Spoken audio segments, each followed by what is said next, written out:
So hello and welcome to quick study online. Quick study online के इस YouTube platform पे आप सभी लोगों का एक बार फिर से स्वागत है। फ्रेंड्स, करंट अफेयर्स के वीकली सीरीज में आज की इस वीडियो में हम लोग बात करेंगे दिसंबर 2022 के फर्स्ट वीक यानी 1 से लेकर और 7 दिसंबर 2022 के सभी इंपॉर्टेंट करंट अफेयर्स के बारे में। फ्रेंड्स, इससे पहले मैं आपको बता दूं कि यदि आप किसी भी एक दिवसीय परीक्षा की तैयारी से जुड़े हुए हैं तो ये वीडियो आपके लिए काफ़ी इंपॉर्टेंट होगी। और एक चीज़ और बता दूं कि इस वीडियो में जो भी पीपीटी नोट्स बने हुए हैं वो हैंड रिटन नोट्स हैं। फ्रेंड्स, तो मैं आपसे रिकमेंड करता हूं कि वीडियो में हैंड रिटन नोट्स को देखकर आप वीडियो को जज ना करें, क्योंकि इस वीडियो में जो भी क्वेश्चंस आपको प्रोवाइड किए जाएंगे वो विद एक्स्ट्रा फैक्ट्स डिटेल्स के साथ होंगे और सभी क्वेश्चंस एक दूसरे से कोरिलेट और इंटर लिंक करके आपको बताए जाएंगे। सो मैं ओवरऑल यही रिकमेंड करूंगा कि वीडियो आप लास्ट तक देखें और ये वीडियो आपको कैसी लगी कमेंट बॉक्स में आप अपने विचार जरूर व्यक्त करें। तो आइए वीडियो की फटाफट से शुरुआत करते हैं। आज का पहला क्वेश्चन है, संयुक्त राष्ट्र के मुख्यालय में किस भारतीय महापुरुष की प्रतिमा का अनावरण किया जाएगा?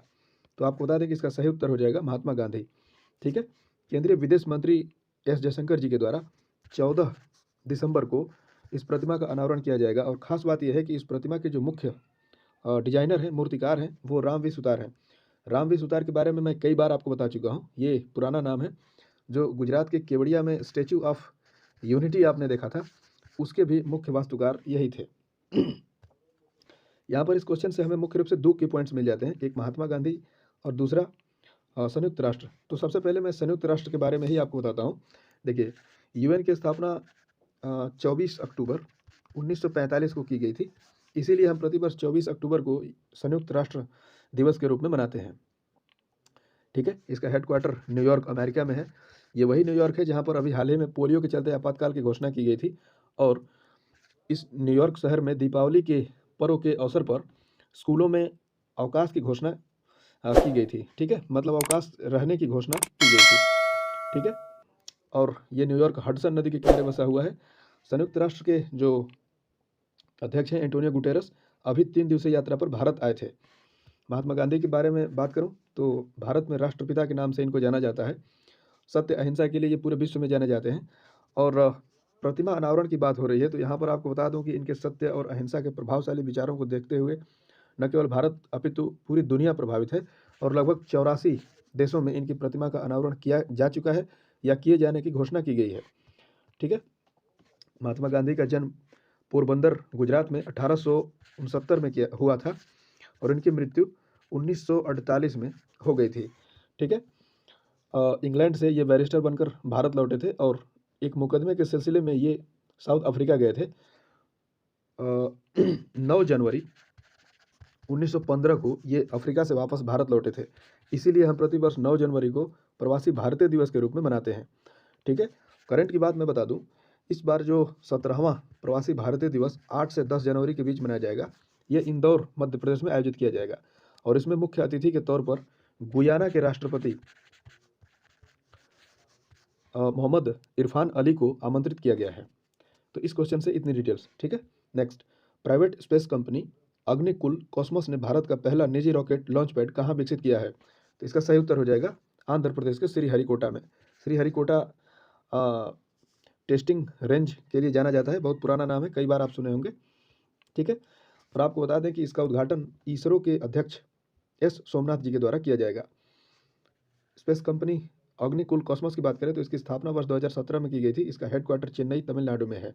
ठीक है, यहाँ पर चूंकि प्राइवेट स्पेस कंपनी की बात हो रही है तो भारत में एक और प्राइवेट स्पेस कंपनी है, स्काई रूट एरोस्पेस। इसकी स्थापना जून 2018 में की गई थी और इसका हेडक्वार्टर हैदराबाद तेलंगाना में स्थित है।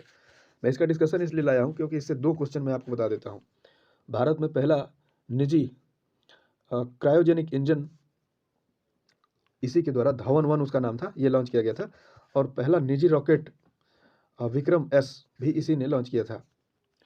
ठीक है, इसरो के बारे में आपको बता दूं, इसरो की स्थापना 1969 में की गई थी। हेडक्वार्टर इसका बेंगलुरु कर्नाटक में स्थित है और इसके अध्यक्ष मैंने अभी बताया आपको एस सोमनाथ हैं। ठीक है, नेक्स्ट, हाल ही में हुए 2 ज्वालामुखी विस्फोट कामचाटका प्रायद्वीप में है। प्रश्न यह है कि यह कामचाटका प्रायद्वीप किस देश में स्थित है? तो आपको बता दें कि इसका सही उत्तर हो जाएगा रूस। ठीक है, देखिए, साइबेरिया क्षेत्र में ये स्थित है। कामचाटका प्रायद्वीप और रिंग्स ऑफ फायर का ये हिस्सा है। आइए जानते हैं इस क्वेश्चन के बारे में। देखिए, ग्लोबल मैप यानी विश्व मैप को यदि आप देखेंगे तो ये जो साइबेरिया का जो क्षेत्र है और ये अलास्का का जो क्षेत्र है, ये अलास्का उत्तरी अमेरिका महाद्वीप में स्थित है और साइबेरिया ये रूस में यानी एशिया में स्थित है। ठीक है, तो मैंने आपको बताया था कि ये जो साइबेरिया और ये अलास्का है, बीच में ये बेरिंग जल संधि है। तो यहाँ पर कुछ एक स्थित है द्वीप, प्रायद्वीप। इसी को बोलते हैं कामचाटका प्रायद्वीप और इसी में ज्वालामुखी विस्फोट देखने के लिए मिला था। हालांकि बहुत ज़्यादा यहाँ पर लोगों को हानि नहीं पहुंची थी, क्योंकि ये थोड़ा आवासीय लोग जहाँ रहते हैं, आवासीय क्षेत्रों से ये दूरी पर बसा हुआ है। आपको बता दें कि ये रिंग्स ऑफ फायर का हिस्सा है। ठीक है, रिंग्स ऑफ फायर का मतलब जो उत्तरी प्रशांत महासागर है, उसमें एक क्षेत्र को रिजर्व किया जाता है रिंग्स ऑफ फायर के रूप में। खासतौर पर यह भूकंप वाले क्षेत्रों के रूप में जाना जाता है। ठीक है, इस क्वेश्चन में ज्वालामुखी विस्फोट की बात हो रही है, तो आपको बता दें कि जल्द ही उत्तरी अमेरिका के हवाई द्वीप पर मोना लोआ ज्वालामुखी विस्फोट देखने के लिए मिला था। इंडोनेशिया में सोमेरु ज्वालामुखी भी देखने के लिए मिला था। बात कर लेते हैं ज्वालामुखी की। हालांकि ये एक जियोग्राफिकल टर्म है, बता देता हूँ ज्वालामुखी किसे कहते हैं। तो देखिए, धरती के भीतर से जब तरल अवस्था में तप्त लावा जब पृथ्वी सतह पर तेजी से बाहर निकलने लगता है, तो इसी को ज्वालामुखी की घटना बोला जाता है। सक्रियता के आधार पर ज्वालामुखी 3 प्रकार के होते हैं: सक्रिय ज्वालामुखी, सुषुप्त ज्वालामुखी और शांत ज्वालामुखी। सक्रिय ज्वालामुखी वो ज्वालामुखी होता है जिस पर हमेशा लावा निकलते रहते हैं। सुषुप्त ज्वालामुखी में लावा निकलते नहीं रहते, लेकिन कभी भी निकलने की संभावना रहती है। और शांत ज्वालामुखी ये होता है कि लावा कभी निकलने की कोई संभावना नहीं होती है।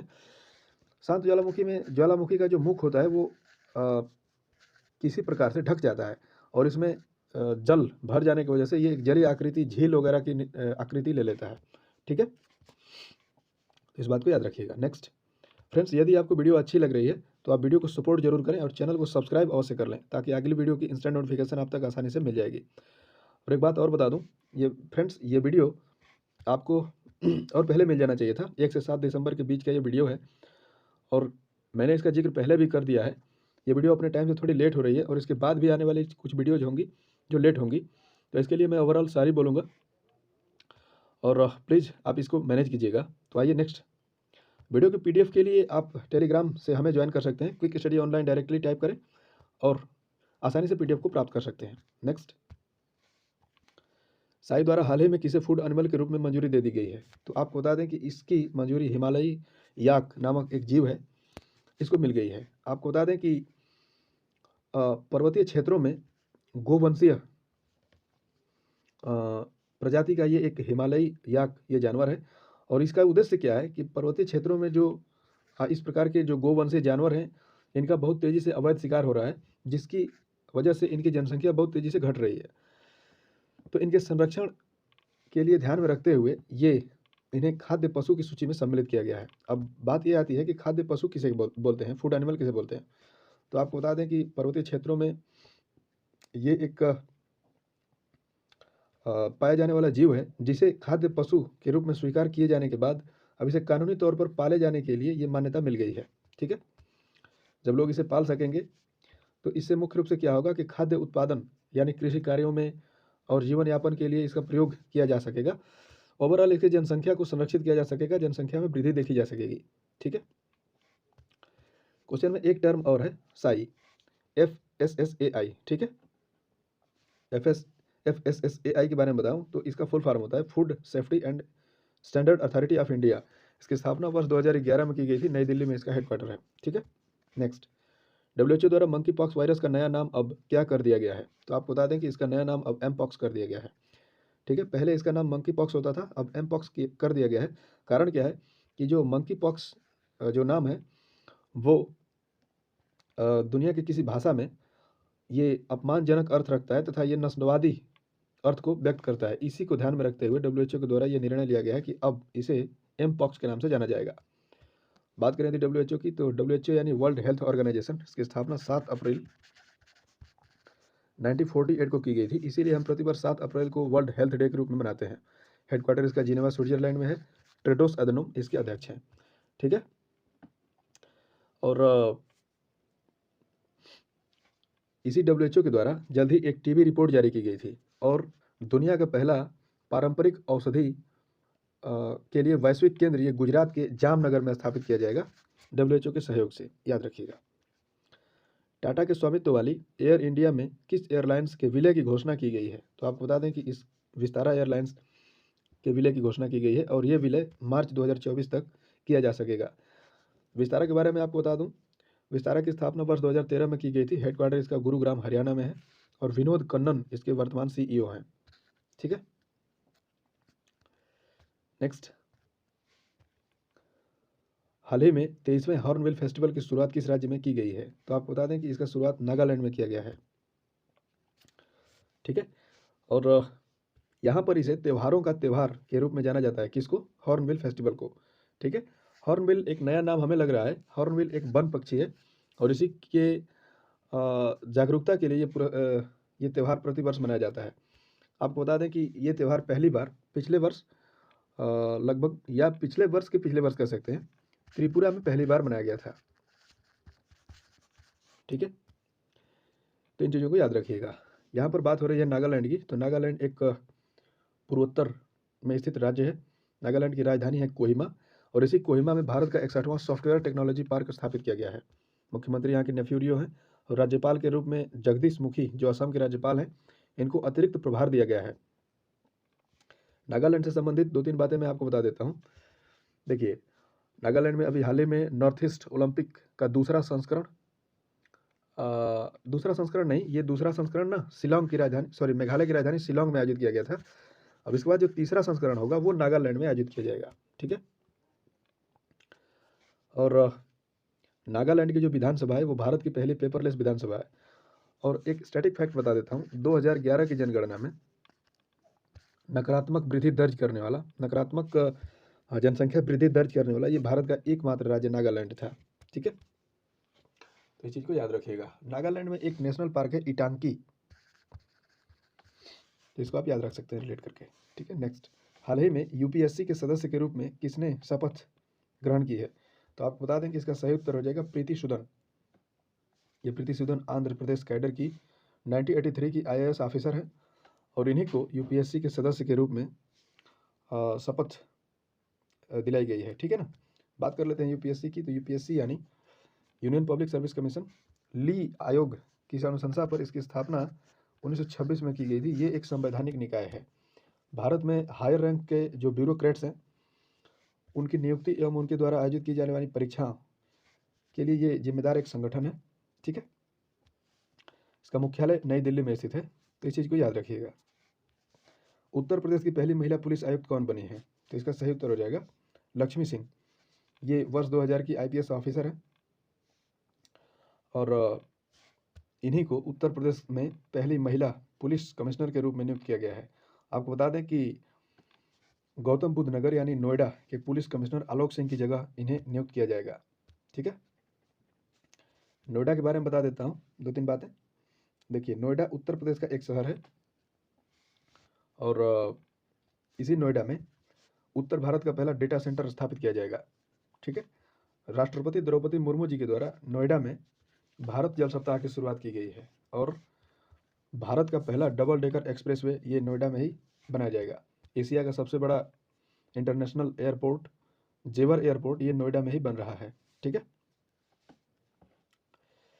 नेक्स्ट, हाल ही में किस राज्य सरकार ने अम्लान एनीमिया मुक्त लाख अभियान की शुरुआत की है? तो इसका सही उत्तर हो जाएगा उड़ीसा। राज्य को एनीमिया मुक्त बनाए जाने के लिए मुख्य रूप से इस योजना की शुरुआत की गई है और ख़ास तौर पर इसका उद्देश्य क्या है कि महिलाओं एवं बच्चों में जो हीमोग्लोबिन की कमी को दूर करना है। ठीक है, बात यहाँ पर हो रही है उड़ीसा की। देखिए, उड़ीसा की राजधानी है भुवनेश्वर और इसी भुवनेश्वर से 2 क्वेश्चन।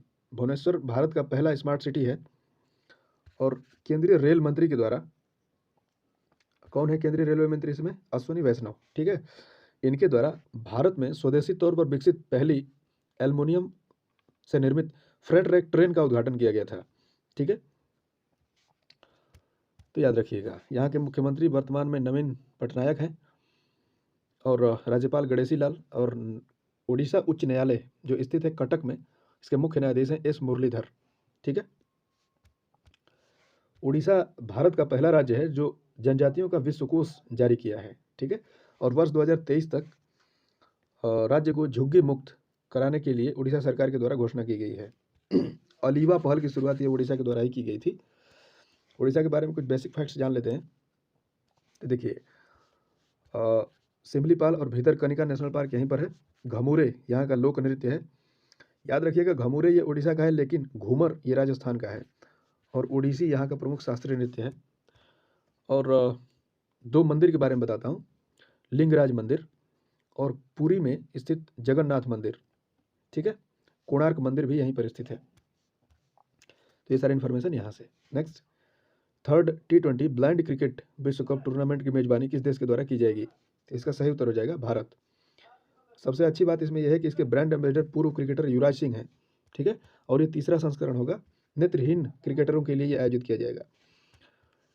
एक ऐसी ही ट्रॉफी आयोजित की गई थी क्रिकेट के लिए, ये 6वां संस्करण था, राष्ट्रीय बधिर चैंपियनशिप। इसका आयोजन भी केरल में ही किया गया था और इसका विजेता हरियाणा बना था महाराष्ट्र को हराकर, ठीक है। तो इस चीज़ को याद रखिएगा।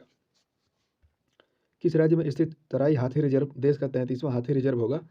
तो आपको बता दें कि ये जो तराई का जो क्षेत्र है वो उत्तर प्रदेश में पड़ता है, इसलिए ये हाथी रिजर्व भी उत्तर प्रदेश में ही बनाया जाएगा, ठीक है। इसका क्षेत्रफल 3049 किलोमीटर स्क्वायर होगा और ये उत्तर प्रदेश का दूसरा हाथी रिजर्व होगा। भारत का पहला हाथी रिजर्व सिंहभूम हाथी रिजर्व था, जो झारखंड में स्थित है। अच्छा, ये उत्तर प्रदेश का दूसरा है, तो पहला कौन था? तो आपको बता दें कि सहारनपुर जो जिला है उसके आसपास के क्षेत्रों में पहला हाथी रिजर्व 2009 के आसपास स्थापित किया गया था। ये 2009 का जो सन है उसको मैं 100% क्लियर नहीं कर पा रहा, तो एक बार आप इसको क्रॉस चेक जरूर कीजिएगा। यहाँ पर बात हो रही है हाथी रिजर्व की, तो ये याद रखिए ये 33वां हाथी रिजर्व है। कुछ ही समय पहले 32वां हाथी रिजर्व ये तमिलनाडु के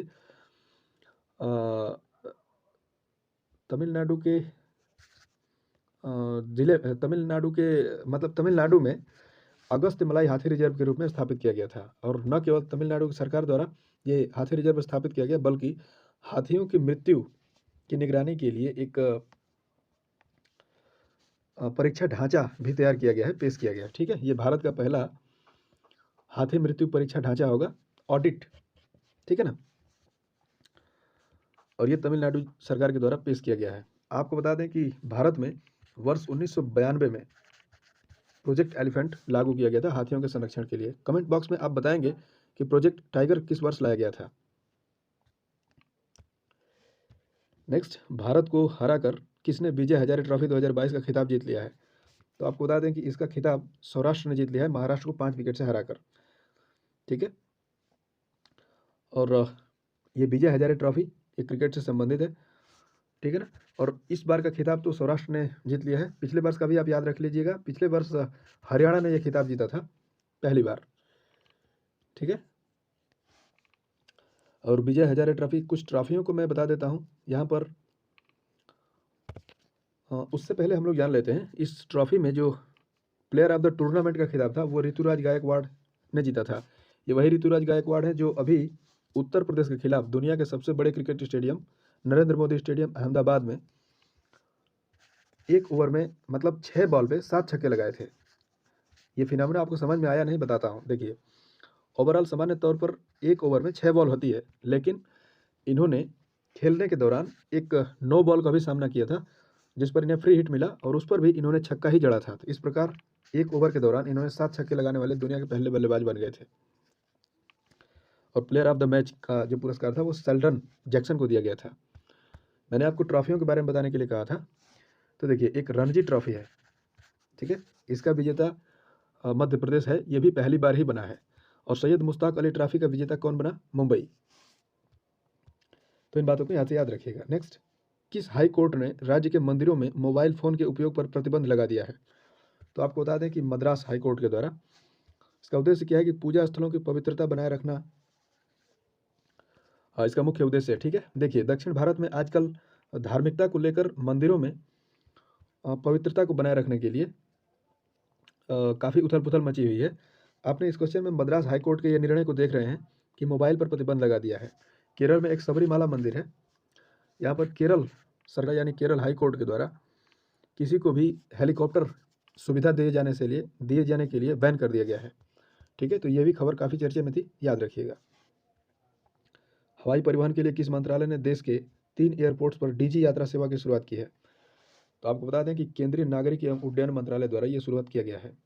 पहल की नाम है डीजी यात्रा सेवा, ठीक है। और देश के 3 एयरपोर्ट्स दिल्ली, बेंगलुरु और वाराणसी में ये शुरुआत की गई है, ठीक है।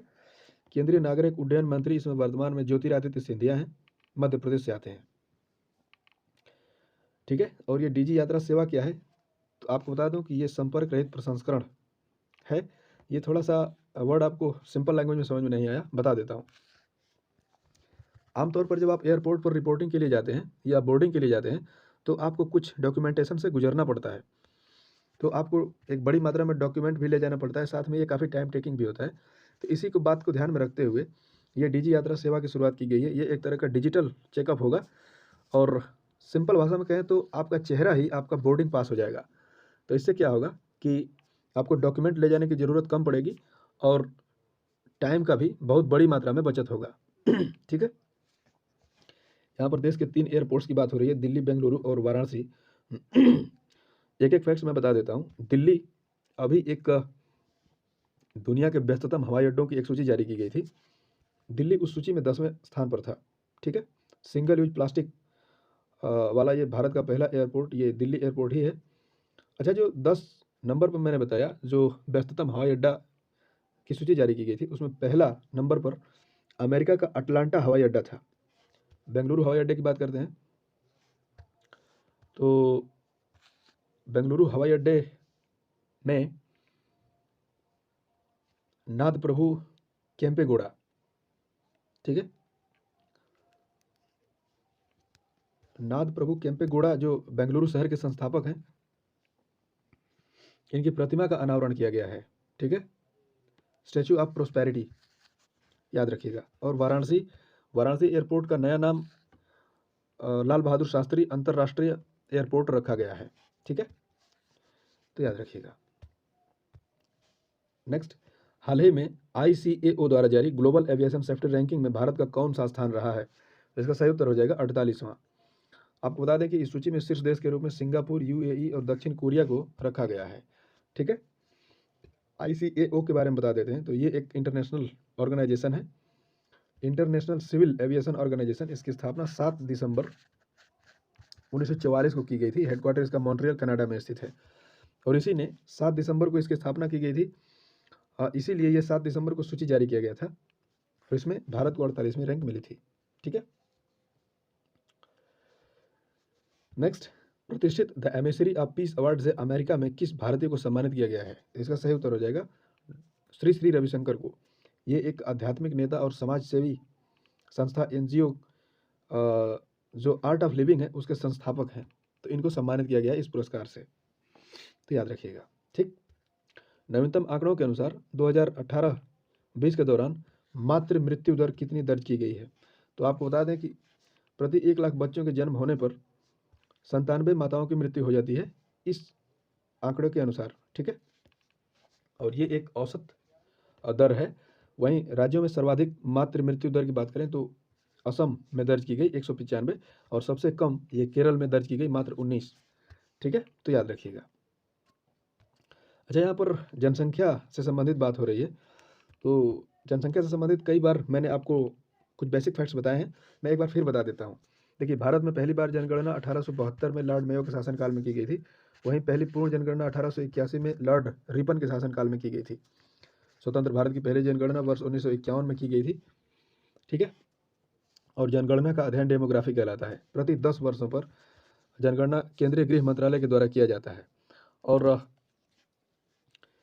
जब 2021 में जनगणना की गई होती तो ये भारत की 16वीं जनगणना होती और स्वतंत्र भारत की ये 8वीं जनगणना होती, ठीक है।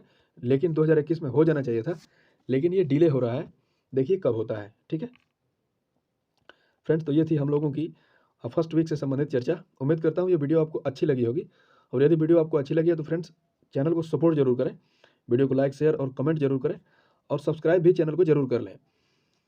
और आप अपना सपोर्ट एंड अप्रिसिएशन ऐसे ही बनाए रखें क्योंकि इससे हमें एक अच्छा मोटिवेशन मिलता है। और ओवरऑल ये वीडियो आपको कैसी लगी इस बात का रिव्यू आप कमेंट बॉक्स में जरूर लिखें। लास्ट में मैं आपसे एक क्वेश्चन पूछ लेता हूँ, हाल ही में मंकी पॉक्स वायरस का नाम अब एम पॉक्स किसके द्वारा कर दिया गया है? तो ये आपके ऑप्शंस हैं। कमेंट बॉक्स में आप अपने उत्तर विस्तार से लिखिएगा। आज की इस वीडियो में फ़िलहाल इतना ही। मिलते हैं एक नई वीडियो में, तब तक के लिए आपका धन्यवाद।